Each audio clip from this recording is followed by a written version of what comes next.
queridos irmãos e queridas irmãs. Mais uma vez aqui estamos, com o objetivo de buscarmos o alimento que fortalece, esclarece a nossa alma. Esse alimento está aqui, no Evangelho. Entendemos então que buscar o Evangelho, e ainda o buscamos muitas vezes quando as aflições nos visitam, deveria ser um hábito. Se ainda não é, podemos transformar em hábito. E essa doutrina que abraçamos nos fala basicamente que só tem um caminho, que é o caminho do amor. E aqui estamos para aprender com o nosso mestre. Várias vezes dissemos que para iniciarmos qualquer contato com o divino, devemos olhar para dentro de nós e nos perguntarmos se aquilo que estamos sentindo está alinhado com as leis divinas. Então façamos isso nesse momento, que eu olhe para dentro do meu coração e me pergunte, tudo isso que eu sinto nesse momento está alinhado com as leis do meu mestre? Porque se não estiverem, eu posso alinhar, eu mudo o meu pensamento. Eu coloco para mim que eu tenho a intenção de fazer a mudança do sentimento, que eu preciso trabalhar para que esse sentimento se transforme. Sempre pensando que é o meu coração que me diz como eu estou, muito mais do que os meus pensamentos. Nem sempre aquilo que pensamos é condizente com o que sentimos. E o nosso mestre nos ajuda, nos fornece ferramentas para esse alinhamento. Para aqueles que estão aqui hoje pela primeira vez, eu gostaria de esclarecer que não fazemos uma leitura sequencial do Evangelho, porque o nosso propósito não é um estudo aprofundado do Evangelho. O nosso propósito é uma reflexão pequena sobre a mensagem que aqui buscamos e encontramos.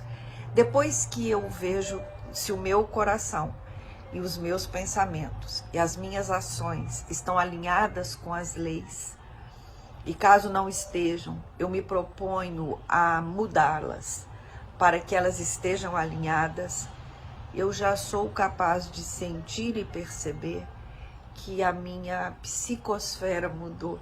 Eu consigo perceber que a energia que está no meu entorno já mudou. E aí então eu posso abrir o que parece ser de forma aleatória este Evangelho. E aí eu abro no capítulo 16. Não se pode servir a Deus e a Mamon. E aí eu abri nesse capítulo, no item 11. O item 11 deste capítulo fala sobre... É um item das instruções dos Espíritos. E o subtítulo é Emprego da Riqueza. Então, eu vou ler o item 12, que é uma mensagem de um espírito protetor da Cracóvia,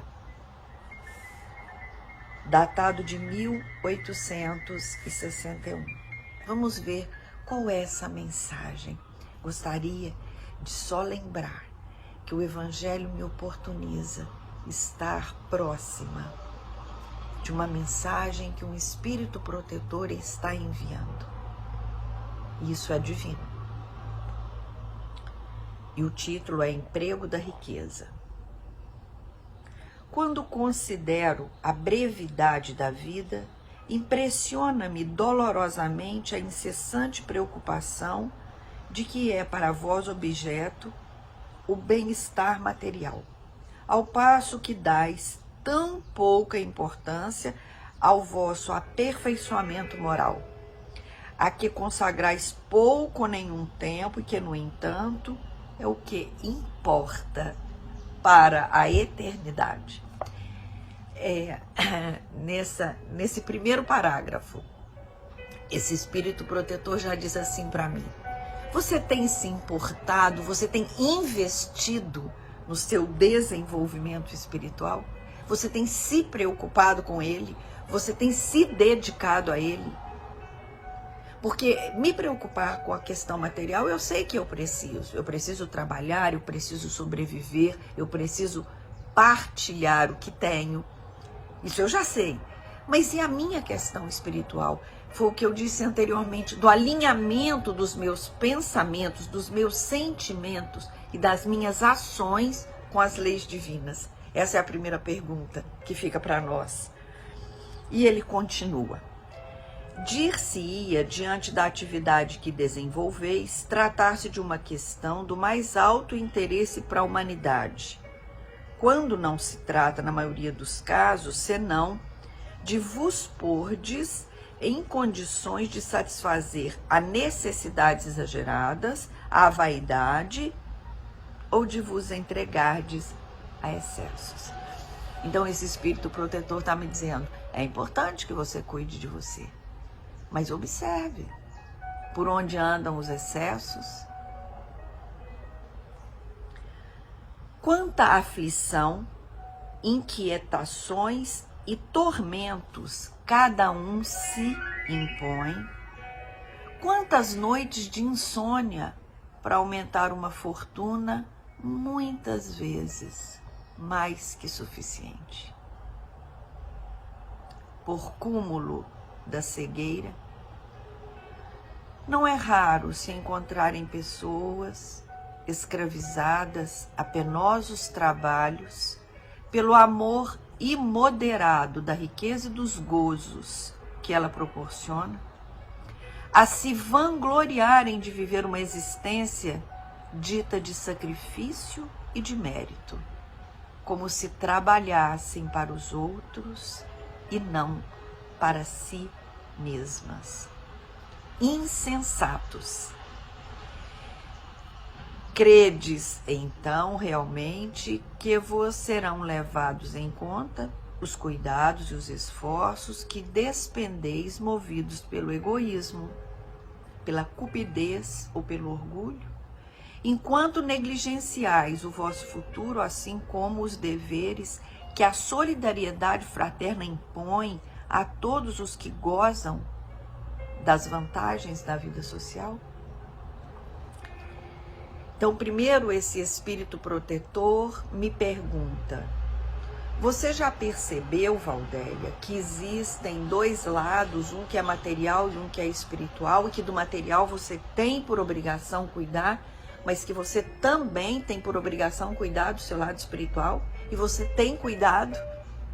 Depois ele continua, você perde noites de sono pensando em como fazer, como acumular para coisas que já são suficientes para a sua subsistência e para a subsistência dos seus. E você perde também noites de sono preocupada se quando você retornar ao mundo espiritual, aquilo que você se propôs a fazer, você fez? E aí ele chama de insensatos e continua dizendo que nós deveremos pensar se o que temos estamos usando, tendo como referência os valores que escolhemos. Eu vou repetir essa última frase, que é uma frase mais comprida, e é uma pergunta. E ele diz assim, credes então realmente que vos serão levados em conta os cuidados e os esforços que despendeis, movidos pelo egoísmo, cupidez ou pelo orgulho?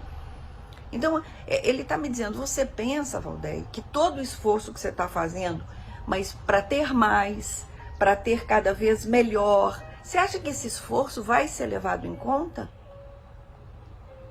Né, que são escolhas que o meu egoísmo, o meu orgulho que me move, enquanto eu negligencio o meu futuro, assim como os deveres que a solidariedade fraterna impõe a todos que gozam das vantagens da vida social. Então ele está me dizendo, se você tem pequenas ou grandes vantagens que são promovidas pelos bens que você adquire, esses bens não são só para você. Você tem que estar comprometida com o seu próximo. E ele continua: pensaste apenas no vosso corpo, seu bem-estar, seus prazeres foram objetivo exclusivo da solicitude egoísta. Por ele, que morre, desprezastes o vosso espírito que viverá sempre. Por isso mesmo, esse Senhor, tão mimado e acariciado, se tornou o vosso tirano. Comanda o vosso espírito, que se constituiu seu escravo. Seria esse o objetivo da vida que o Senhor vos concede? Vou repetir. Seria esse o objetivo da vida que o Senhor me concede? Ele me concedeu a vida apenas para que eu voltasse os meus olhos para mim, para os meus desejos, para as minhas necessidades, para as coisas que verdadeiramente eu supus serem as mais importantes. Caso eu esteja pensando dessa forma, eu posso mudar. Eu posso mudar. Se até hoje os meus olhos foram mais voltados para mim, ou se até hoje eu achei que ter os olhos voltados para mim e para os que estão mais próximos de mim é o suficiente, nessa mensagem esse Espírito diz: não, não é suficiente. É preciso que os seus olhos estejam voltados para a humanidade. Por isso, meus queridos, é preciso que nós, além de repensarmos essa questão, a questão do que temos e o que fazemos com ela, vamos também elevar os nossos olhos para hoje a Ucrânia e a Rússia. E antes de qualquer crítica e qualquer opinião sustentada no conhecimento sobre a geopolítica, vejamos esses dois países como irmãos, que equivocadamente se perdem. E falamos dos seus dirigentes, que são nesse momento os condutores das ações. Antes de criticá-los, peçamos por eles, peçamos pela paz, lembrando que a paz do mundo começa em mim. Essa é uma letra, é uma frase de uma música do Nando Cordel, e que usamos muito e cantamos muito na nossa casa. A paz do mundo começa em mim. E que essa paz em mim permaneça. Muito obrigada.